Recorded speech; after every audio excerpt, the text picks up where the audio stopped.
Hello, everyone, and welcome to another episode of Selling Greenville, your favorite real estate podcast here in Greenville, South Carolina. I'm your host, as always, Stan McCune, realtor here in the Greenville area, and you can find all of my contact information in the show notes if you need to reach out to me for any of your real estate needs in the upstate of South Carolina. And please, if you like this content, even if you're never going to use me as your realtor for whatever reason, maybe you are a realtor, please just subscribe to the show. And if you can support it by leaving a review in Apple Podcasts, by liking or commenting on YouTube, any of those things, I would really appreciate it. Today, I have a special guest on the show, Chris Ryba, who is a former, current, future, whatever client of mine. And we had a very interesting real estate experience dealing with a mortgage assumption. Chris has the honor of being my first ever client to assume a mortgage, which is a great strategy for getting lower rates. So we want to talk about that among some other things. But Chris, thank you so much for coming on the show. Thanks for having me, Stan. Excited to talk about real estate. Yeah, awesome. And I just went to Topgolf with Chris, so this is kind of fun to see Chris and my wife too. Yeah, and Chris's wife. And she beat us both.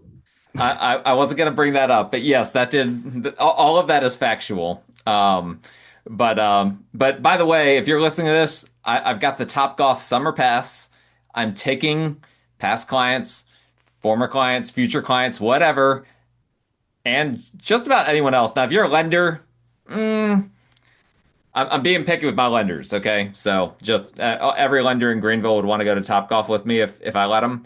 But the rest of you guys, let me know. Some of you have already reached out to me. I've got it for about 45 more days as of this recording, which is the middle of July. I've got it through basically Labor Day. So hit me up if you want to meet up at Topgolf. But all right, Chris, interesting experience, but I feel like the whole thing, how we got to the mortgage assumption and all of that is kind of tied to your story of how you ended up at Greenville. So why don't you tell the listeners kind of a little bit about your story, how you guys ended up in the Greenville area? Yeah, certainly. So I grew up in Detroit. My wife is from Florida. We met in Savannah, where we lived for a couple years before living abroad for a year in Costa Rica.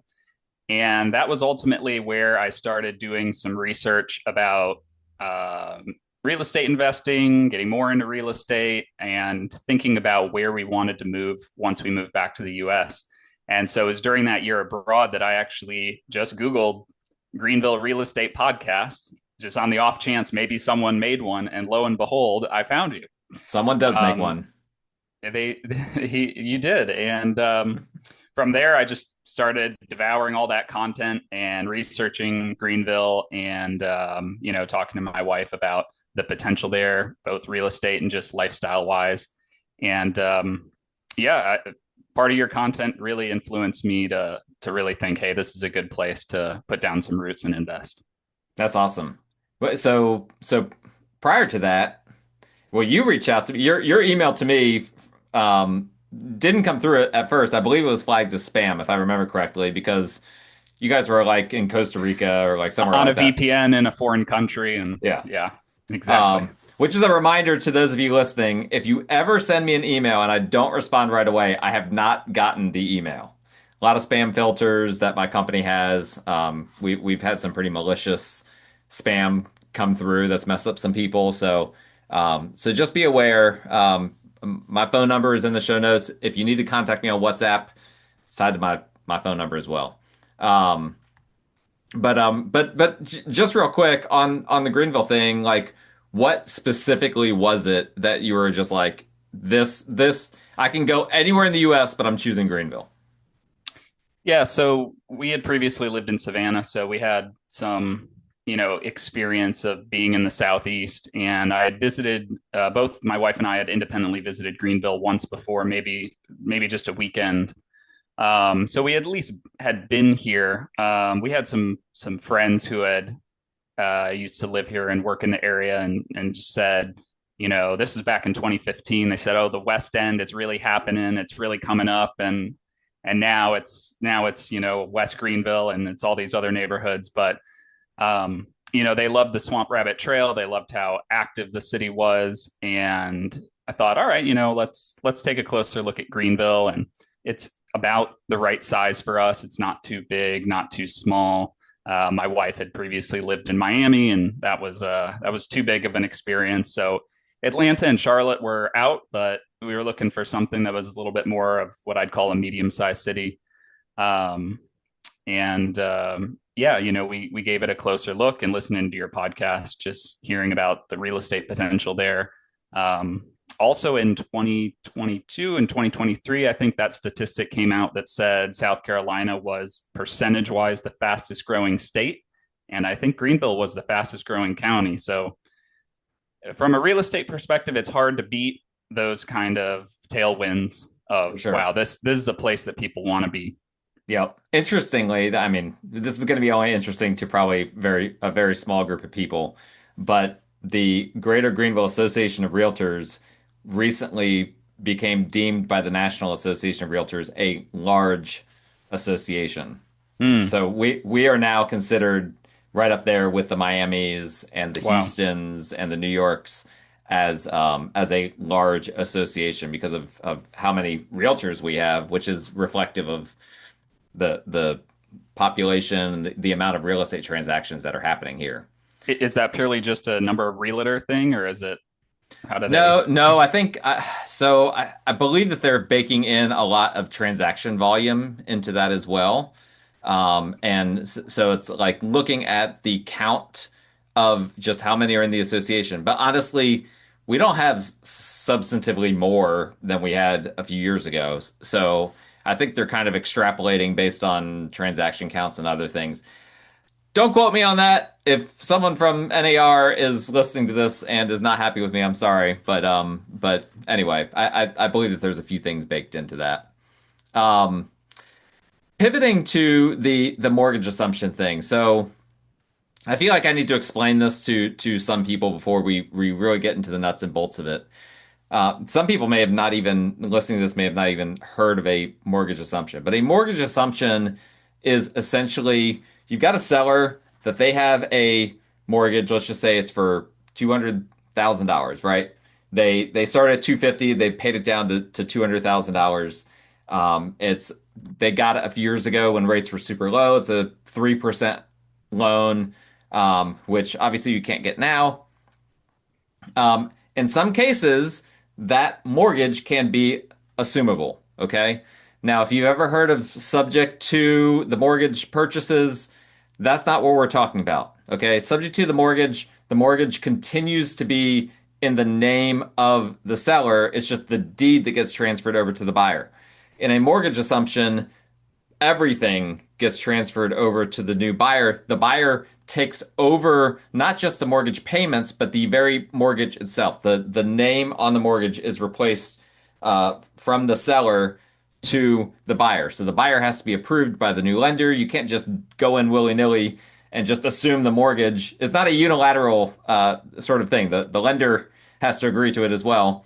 And One thing that's really unique about mortgage assumptions is that um, in a normal real estate transaction, me as a realtor, I'm handling the vast majority of what's happening. Yes, there's always going to be the lender and my buyer client, if I'm representing the buyer, having kind of their own little conversations I have no control over. And sometimes that goes very poorly, as has been the case when sometimes my buyer clients have done financial things without telling me that mess up a transaction. But that's neither here nor there. Um, but in the case of the mortgage assumption, there's not a whole lot that I can control, right? When I have a buyer client that comes on or a potential buyer client, the first thing I could do is connect them with one of my lender contacts, and they can pre-approve them, and I can trust that that pre-approval is trustworthy. When it comes to a and with that, I can assume that when I do a financing contingency on a contract, that pretty much that it's going to work out unless the buyer, goes out and buys a boat and messes up their credit or something. On the mortgage assumption side of things, I have zero control. They won't talk to me by and large. I mean, in this transaction, they had very little communication with me until the very, very end. And so Chris and his wife, they were handling everything. So this is a unique situation where actually I have textbook knowledge of mortgage assumptions, but Chris is actually the subject expert, even though Chris is not a realtor because he actually went through the assumption process. So, all of that said, Chris, what exactly was your experience? And I'll start with this. Explain the process whereby you just found the home that you would eventually buy, knowing that the mortgage assumption was an option there from the very beginning. For sure. And great explanation. Yeah, Just to hopefully I give didn't go on people too. I went on a little bit longer than I planned to, so sorry no, about that. that was a great explanation. So specifically, I had a app called Deal Machine, which a lot of investors might be familiar with. It is just a really strong aggregator of data that allows investors to market to potential properties.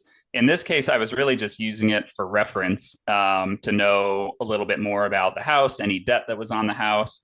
And I did discover it was an FHA loan, which I knew from some reading that those government backed loans are typically, I don't know if it's always, but are typically assumable.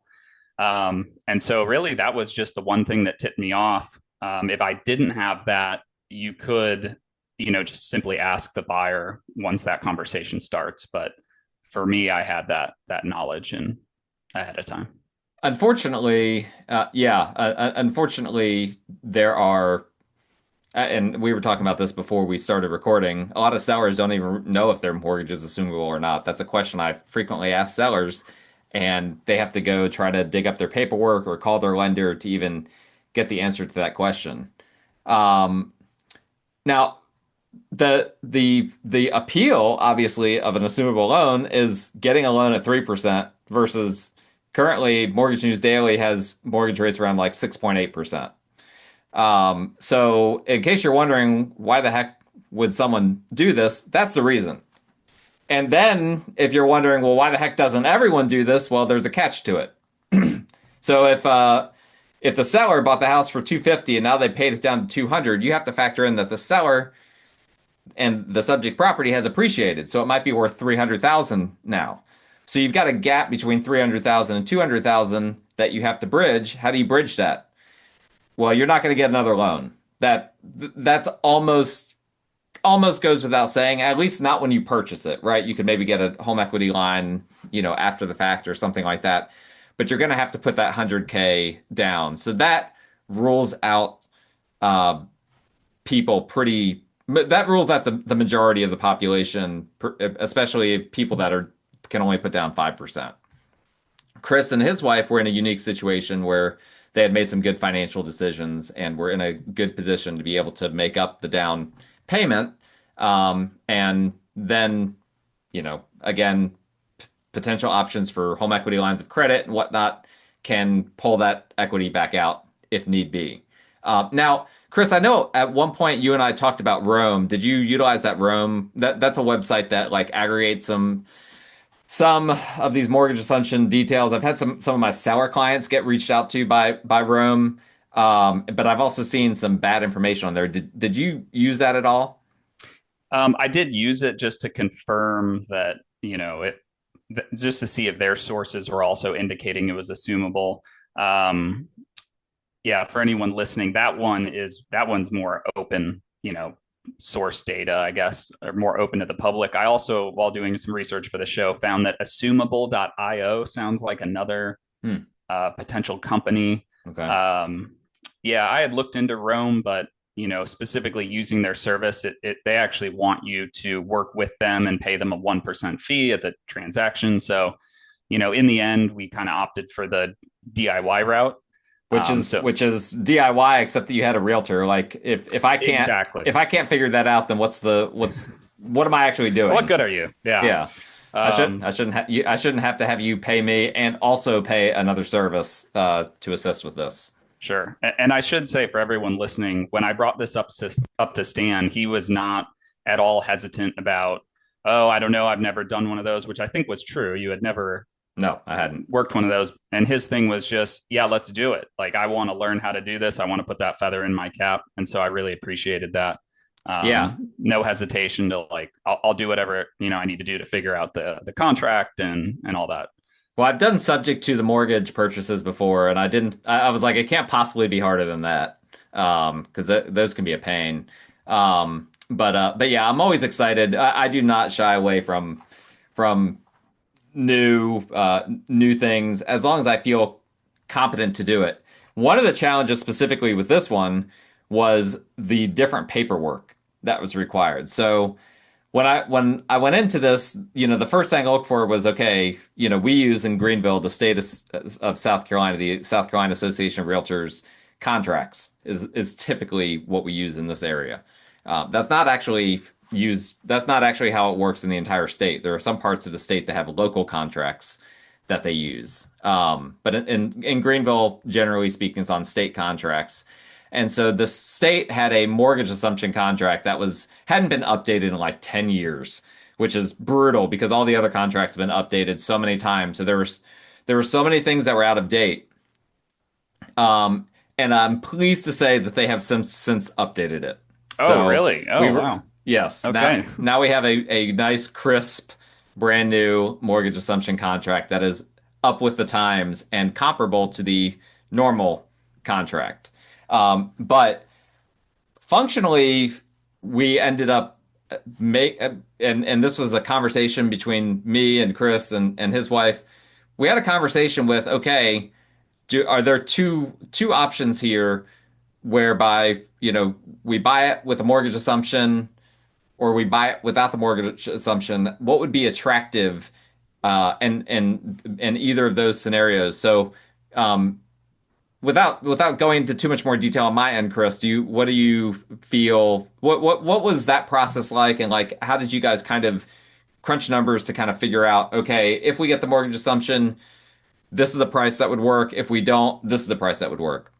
Yeah. So when we came across this property, we really did like the property, and we were prepared to buy it whether we had to assume, the mortgage or not. Oh, and I need to clarify, these mortgage assumptions are only for owner occupied. You have to be an owner occupant in order to assume that mortgage. That's a very Correct. important So detail. yeah, I guess just like any VA or FHA loan, you need to be primary resident. Mhm. So Technically, um, VA, I think, does now allow rental properties to be hmm, purchased via VA. I interesting. believe that may be a change, but FHA has not updated that yet. Interesting. Um, so yeah, we knew we were going to be living in this house. And so the question was, how do we put an offer together that is attractive, that really kind of persuades the seller to consider and hopefully go with an assumption. So in Stan's example, right, if you have a $300,000 house, it's listed on the market, they pay down the mortgage to $200,000. So you got this $100,000 gap, you got to bring in equity, and you got to figure out, do I want to offer 300,000 on this? Do I want to offer a little bit less and say, hey, I'll come in under, like a lot of people probably will say, okay, we'll offer 280 conventionally. I'll go to the bank, I'll put down 20% or 10%, I'll get a mortgage at today's rate. Well, then you somehow need to make that assumption more attractive, right? I mean, technically, you're able to bite off a little more because you're getting such a better rate. I mean, that's how, we kind of thought about it. So we were willing to go a little bit higher. So in that example, maybe you give the seller exactly what they're asking for, the 300, or maybe even say, hey, we'll give you 310. Really consider this option. A lot of people, like we had been talking about before the show, there's a huge education gap. So not only did we have to make the offer, but you also had to help the agent and the seller, who probably didn't even know if their mortgage was assumable, understand, hey, how is this transaction going to work? A lot of sellers, they see the bigger number, and that's obviously quite attractive to them. So For in sure. this case, it worked out where they saw that as, hey, I'm willing to go through this process. I think it'll be worth it. One thing I'll say is, you might be thinking, well, of course, why wouldn't somebody just take the higher offer? Well, sometimes assumptions can take longer. So when we originally went through this process, we were given about 2 months to close, not a more standard 30 days. When I had been doing research on Reddit, specifically with the mortgage company that was holding the mortgage for the seller, I read some horror stories, so I was a little uncertain. Well, also Our they you don't know, like you just don't know how long it's going to take. Whereas if you're working with one of my lenders getting a conventional loan, I can tell you beyond a shadow of a doubt, we can get this closed. Most of them minimum 28 days, and a hmm lot of them 21 days if you really need to be hmm aggressive. Yeah. Mortgage assumption is just this big like, well, it might be 2 months, it might be 3 months, who knows? And Right. that's So a hard sell. yeah, it takes some of your decision making is removed because I can't go pick the lender of my choosing, someone who I have a good relationship with. I'm just going to by default be working with whoever is servicing the owner's Hmm. mortgage. And so you don't know how good is their assumption team. Is it a small outfit? Do they do these? Do they do 10 a year or 10 a week? So it's a huge wild card. It's just a big unknown.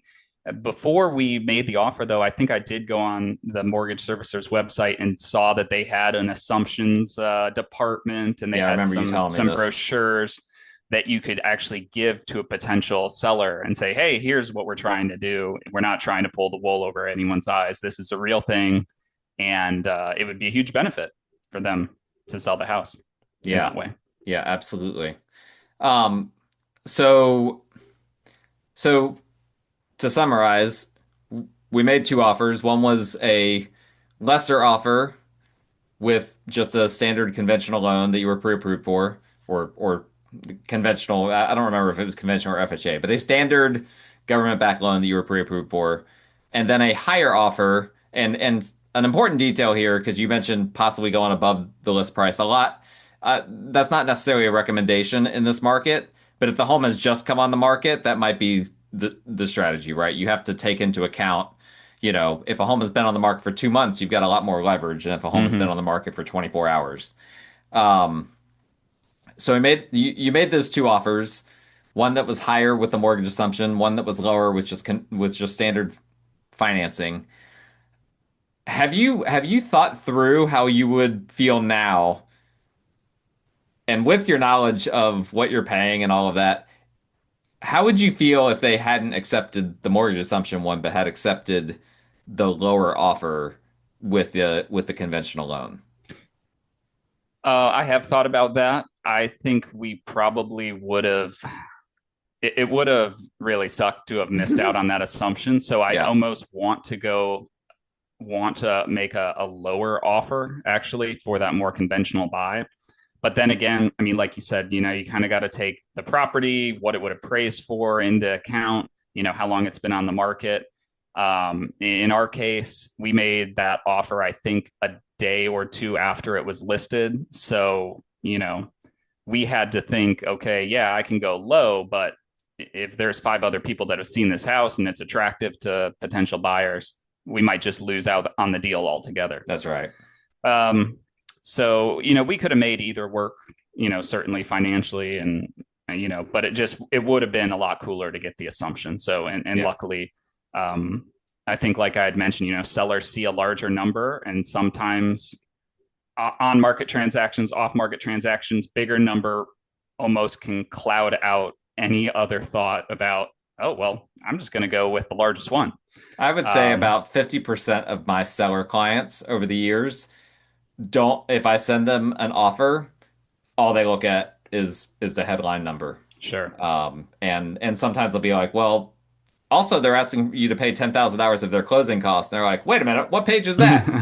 So, Yeah, and in this case, that was the risk that the seller was taking was just, hey, this company's been servicing my loan. I've been paying them every month. Now I'm going to go through a process of getting them to qualify somebody to take over my mortgage. How long is it going to take? Do I have any control over the situation? So that can feel probably like a risk for some people. yeah, yeah, absolutely. And I think, you know, part of my job in this was to reach out to that listing agent and just explain to him, how we were going to approach it. That it wasn't going to be a risky situation where we were, gonna let it fall to the wayside. Or Mm-hmm. I knew I could vouch for you as my client that you were gonna stay on top of things. Um, And so I did a hard sell with that. And thankfully, the other agent, who is an experienced agent, had also never done a mortgage assumption.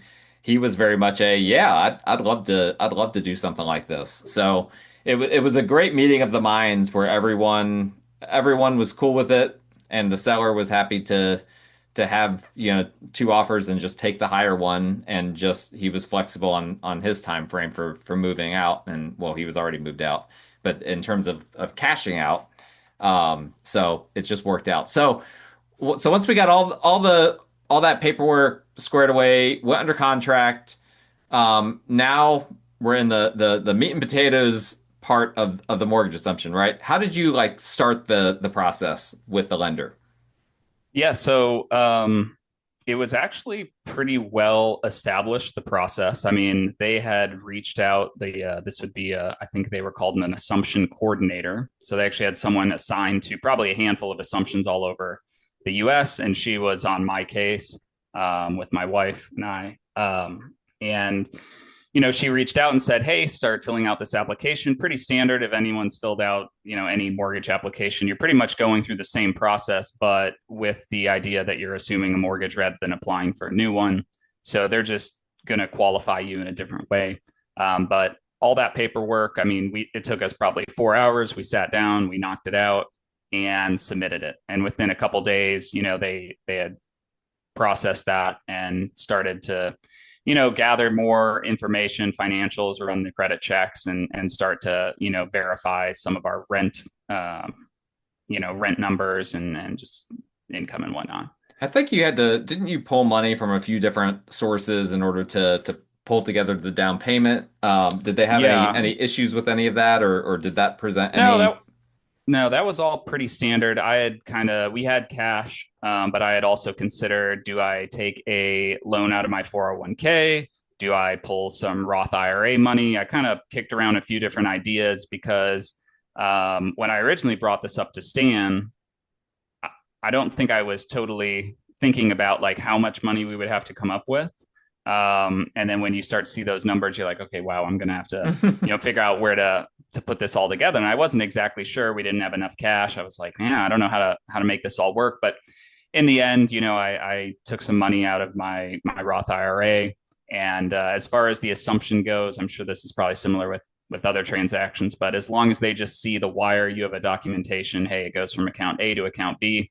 That was as complicated as it needed to be. And so they said, yeah, that's no problem. You usually just wait until you're closer to closing, which I'm sure is true for most transactions. Yeah, for sure. So after initial contact was made with the lender, what were kind of your expectations for further communication from them? Like, did they initiate conversation? Did you have to? How frequently was that happening, et cetera, et cetera?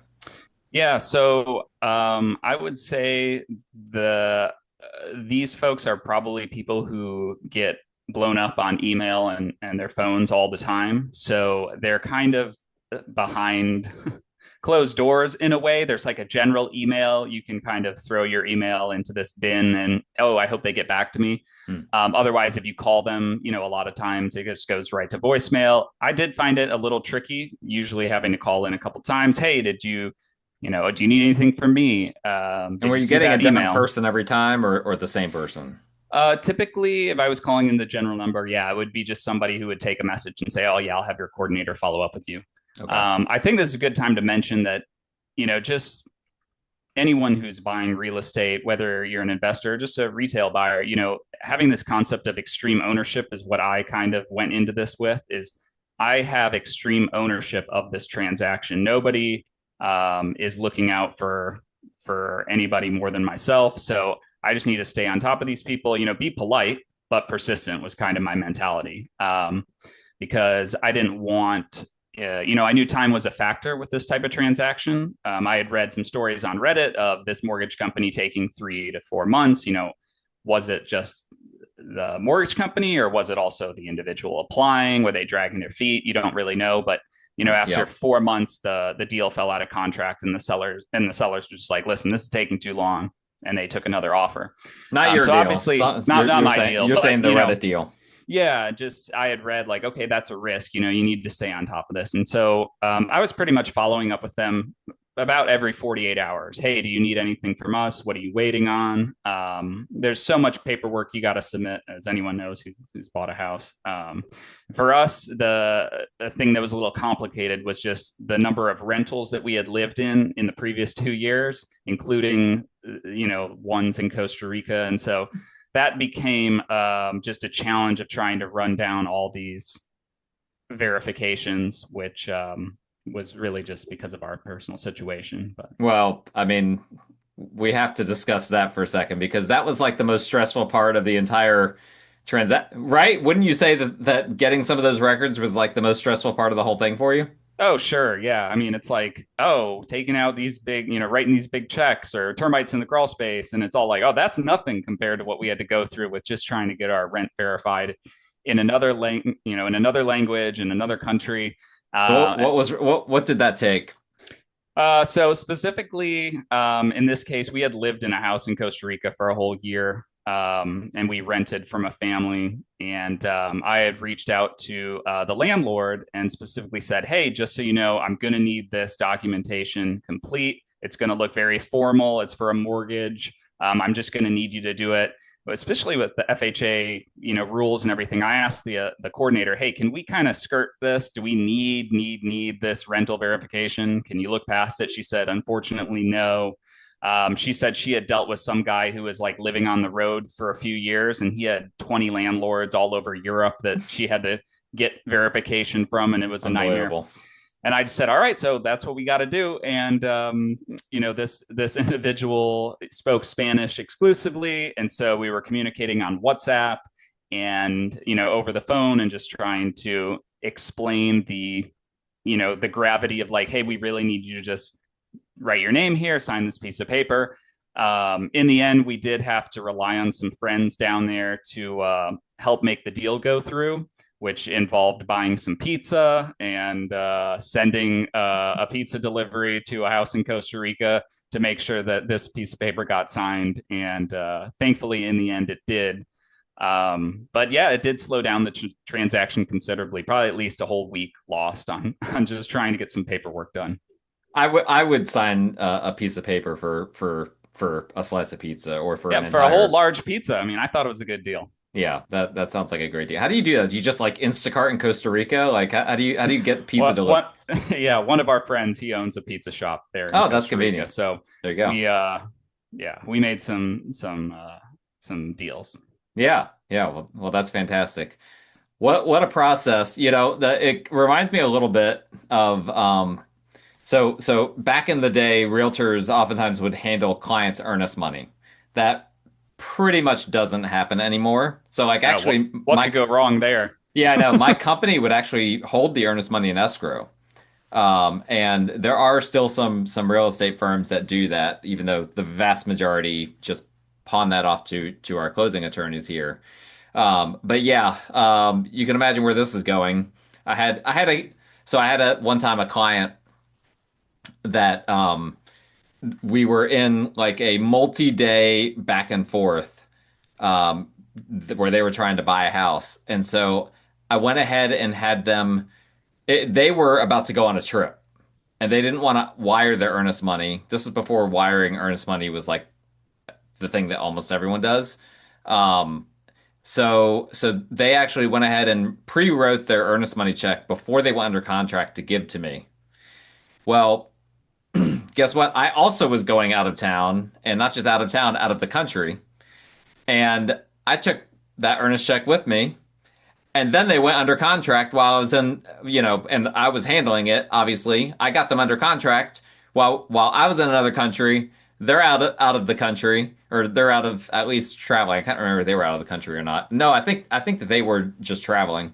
Um, and so long story short, I realized way too late that I was in another country with earnest money, and it's just a personal check. But they couldn't. There was just nothing else that we could do. They weren't going to wire the money, and so the only thing I could do was to send it from my location because I was there for my 10th anniversary. We were there for 10 days, and we were at the beginning of that stay. So I had to send it via DHL, and that was I had so little confidence it was going to make it to its destination. It was just like a guy came on in a bike, no uniform or anything, to receive my mail. And this was after I spent the entire day in the hotel lobby, mind you. Now, they're giving you obviously drinks and snacks and whatnot the whole time. But literally I had to spend, he was like 6 hours late from when I was told that he would arrive. So I spent a day in paradise waiting to DHL earnest money that I had accidentally taken to paradise. And thankfully that doesn't happen anymore because I don't handle clients' earnest money. So there's my overseas real estate story. Um, are there any other like twists and turns that you ran into? Um, Honestly, no. It other than that little snafu that caused a delay. Just maybe not getting as much of an update as I would have liked from the Hmm. mortgage company and getting that good feeling like, oh, this is being handled. But in the end, they gave us about 8 weeks out from when the contract was ratified to closing, and it was just shy of 8 weeks. When So in when the when when did you finally start to feel like was it like you weren't hearing anything from them for like several weeks? It just took a couple of weeks to kind of go through. This isn't even underwriting. This is just like verification Yeah. of various things. And then once it goes to underwriting, it's a few days. Then you get the clear to close. But even then, they don't, necessarily turn it around in a couple of days because we got to get Hmm. all the money handled and sent Right. and, arranged it with the attorney. So, um, but no, in the end, it was a couple months, but for that seller waiting that extra month beyond a normal transaction, they walked away with, I think, a pretty good payday. Yeah, yeah, with a lot more money. Is there anything that you would do differently if you did another mortgage assumption? Would you handle it differently? Um, I think we had kind of talked about the potentially offering less on a conventional. I still like that strategy, the two offer strategy. So, maybe that. But otherwise, just that extreme ownership, I would probably have bugged them even more than I did. Um, I just think you really have to be persistent because it's one of those things that you just always want to be top of mind. Yeah. Getting the transaction done. Time kills all deals, as people will say in the real estate world, and you don't want to be at one point during the process. We did reach back out to them and say, hey, are you waiting on anything? And it had been 5 days that it turned out they were waiting on something from Yeah. us and I didn't know it. And so that was frustrating. Yeah, yeah, no doubt. And the reality is that if you're a squeaky wheel in a situation like that, they are going to pay closer attention because they're going to be like, all right, we need to get this guy off our list. Like, Yeah. and I guess maybe some workers might just get angry and just like maybe start ignoring your calls. But I wouldn't think with a lender that they would do that, knowing what's at stake there. Um, Now I know that there are some fees associated with the mortgage assumption process. Was the lender pretty upfront about those fees? But how did you find out about that and kind of what did that end up costing you at the end of the day? Yeah, so they provided a example settlement statement of what they thought our fees would be, like most lenders do. When it comes to assumption fees, my understanding is it's all state law, and it just varies from place to place. In the case of South Carolina, it's actually in the law that an assumption can't be more than the lesser of $400 or 1% of that transaction. So in this case, we had a $400 assumption fee, and that's what was charged.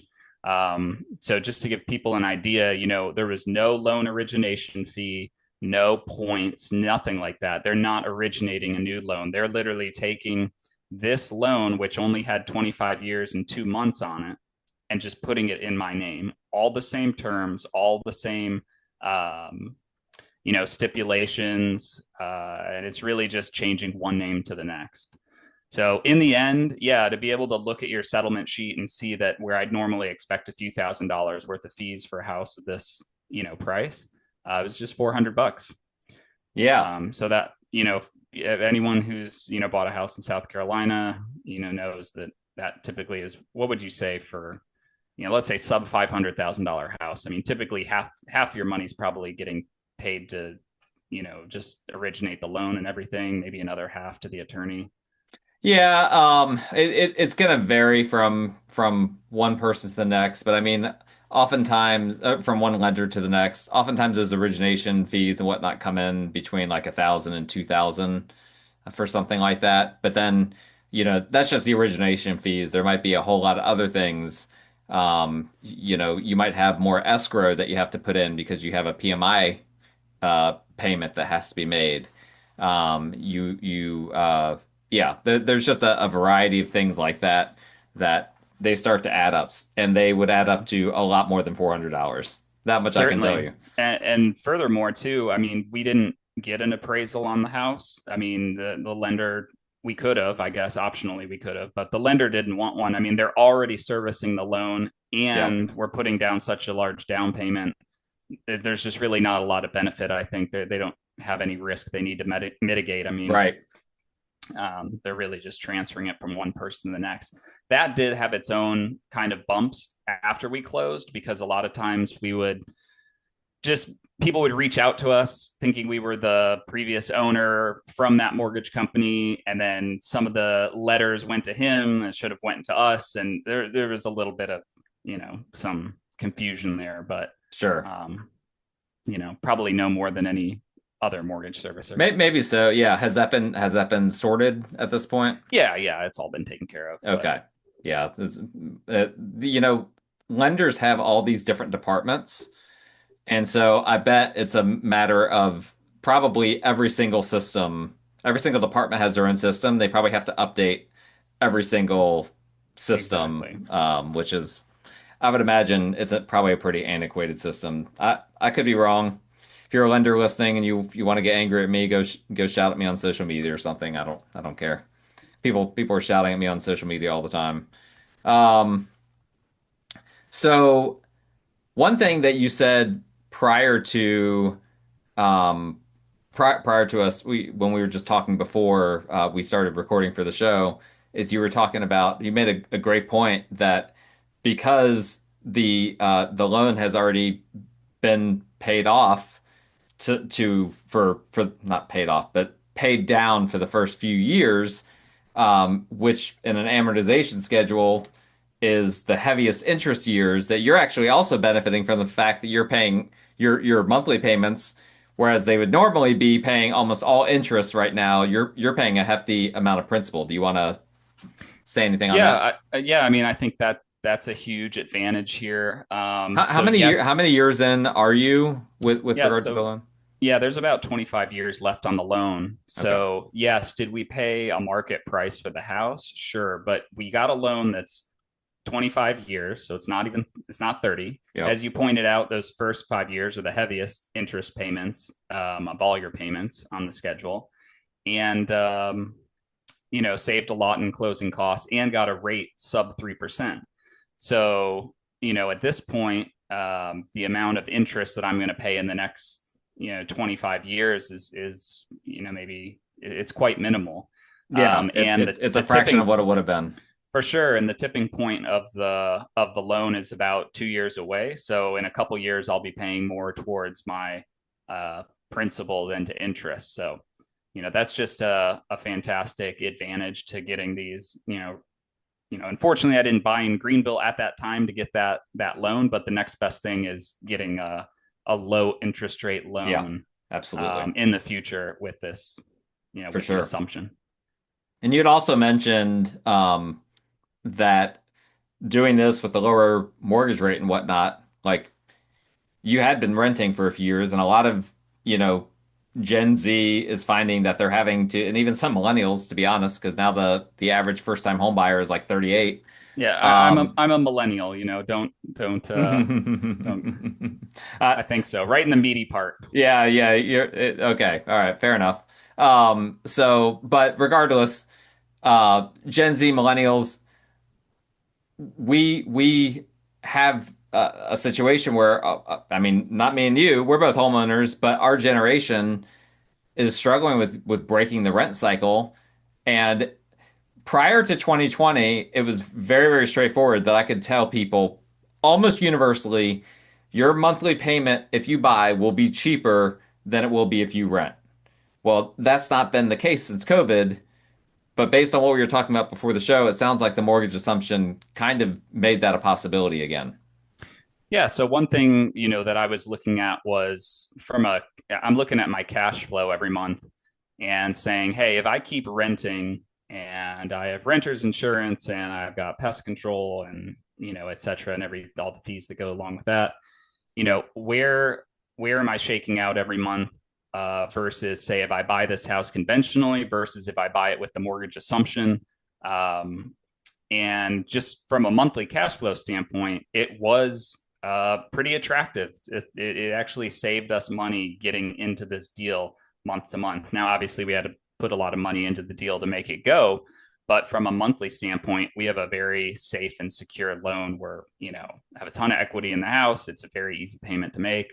Um, and, of course, a lot of folks are just looking at that single P&I principal and interest payment versus rent. But obviously, owning a home is a lot more than that, taxes, insurance, capital expenses, and everything. But even all that taken into account, I still feel like we're coming out ahead. So, That's awesome. um, you know, and a lot of that is helped by the fact that a large portion, almost 50% of my mortgage payment itself, the principal and interest, I mean, 50% of that is principal. So that's really going back into my pocket in a way, and into my Yep. net worth, not going out the door. So, Yeah.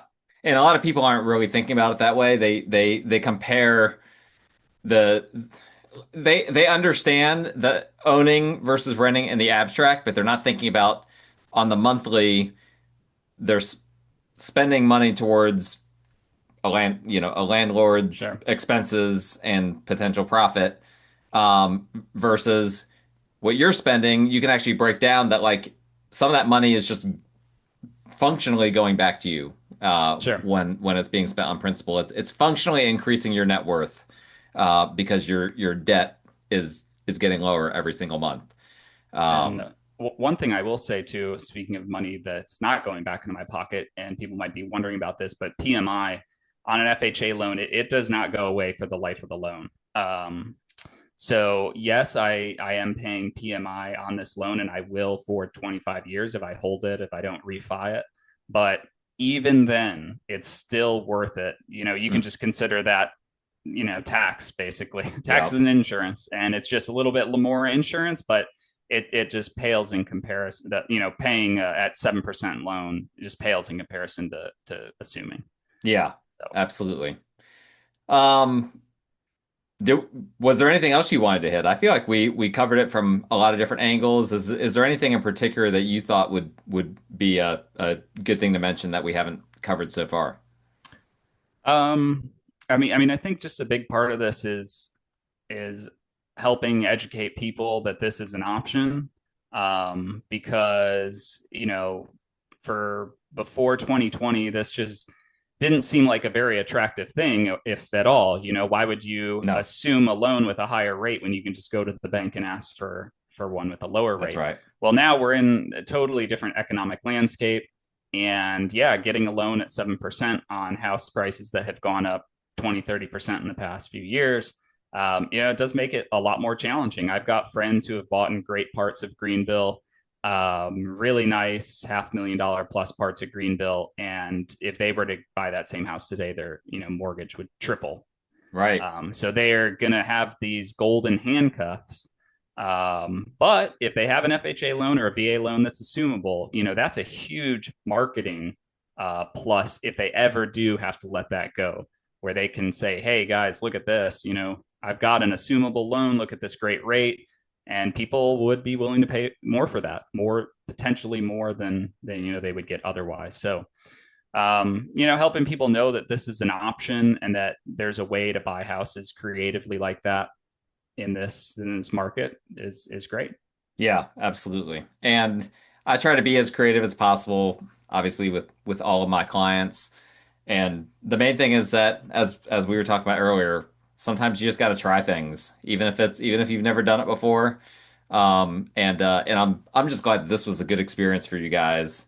And in the end, you know, it's cliche, but it's not cliche. I'm happy when my clients are happy. Like I've had, thankfully not a whole lot, but I've had a few situations where clients are not happy at the closing table and or not happy in the aftermath of closing. And honestly, I would rather like give back my commission check than have to like go to sleep at night thinking about that. Like it's just a lousy feeling. So Sure. um Yeah. so that's factual. That might sound crazy, but I know the commissions will come. I never let that bother me. I just focus on my client satisfaction. And you guys, I'll say this: if anyone's interested in doing an assumable loan, you should probably talk to Chris. And I will put his information in the show notes, a way to reach out to him. And if you're an investor, Chris wants to do some real estate investing in the future as well. So I'm sure he'd love to network. Um, Particularly if you're an investor that sometimes sells property below market value, et cetera, et cetera. Chris would definitely be interested in talking to you about that. Um, but I think we've covered just about everything here, and as far as the key nuts and bolts. Oh, I was going to say, if you're thinking about doing a mortgage assumption, obviously you can reach out to Chris and hopefully you guys can connect. But I'll just say that Chris and his wife were the model clients from the standpoint of like I knew that they were going to get everything done very quickly because that was the really at the end of the day the part that would have been stressful for me, and that could have caused the transaction to go haywire very quickly is if you didn't have your foot on the pedal the whole time. And so I don't want to understate that. You made it sound really easy just on this podcast. But I know that there was a lot of, I mean, how many phone calls do you think you made or had in sum total? Oh yeah, dozens for sure Yeah. with these folks. And Not to we had not to mention the WhatsApp calls to Costa Rica. yeah, sure, exactly. One thing I was going to say is just that you know, every mortgage servicer is different. And that's what I was told by some of the people in my network who are mortgage brokers. And they said, every mortgage servicer is different. Some servicers originate their own loans, some do not. If you have a mortgage servicer who all they do is service loans, they take in the escrow payments, they pay the taxes, but they don't originate a loan, I would be very hesitant to go through an assumption process with them because you're basically telling that mortgage servicer, hey, you got to now recreate this loan, qualify us. I don't even know if they would, do it. I'm Yeah. not sure. Interesting. Everyone's going to have their own policies, but in this case, the servicer we had did originate loans. They did HELOCs, second mortgages, etc. So we were able to have a lot more confidence that okay, there's an arm of this company that does this. So Yeah, for sure. we think that this can go through. Yep, absolutely. Well, there you guys have it. A little bit about mortgage assumptions, which, it used to be that you only heard about VA loans getting assumed, but now we're just in a different time. We have to adapt to the times. This is one way that we can. It's not going to be for everyone, but if you're someone that has a potential for a large down payment, but you still need to get a loan, that is where the Venn diagram overlaps. And you have to qualify for FHA. So there are some first-time home buyer-ish requirements. You don't technically have to be a first-time home buyer, but you have to qualify for FHA if you're assuming FHA. I do believe there's a few conventional loans that have become assumable in recent years. Although, again, these are basically not being marketed hardly ever at all. The just about the only time I see a loan being marketed as assumable is when it's VA. Yeah. Um, And on the VA front, I'm pretty sure you don't have to be a member of the military armed services at all. You can assume a VA loan without being so. it's And I some think I U.S. think that didn't used to be the case, but I do think that they changed that recently. Although I'd have to go back and they're constantly changing that program. I would need to verify that to be 100%. Yeah. What was the last thing you were going to say? And I think some USDA loans too. I mean, it's Yeah. always going to be a government backed loan, right? I mean, a non government, just a regular bank is always going to want to take the higher interest and not let anyone assume it. But hmm uh, Yeah, USDA and FHA are very, very similar. mm-hmm. And VA is too, although it's kind of its own thing. But if you guys have any questions about any of that, let me know. I'm happy to talk about it.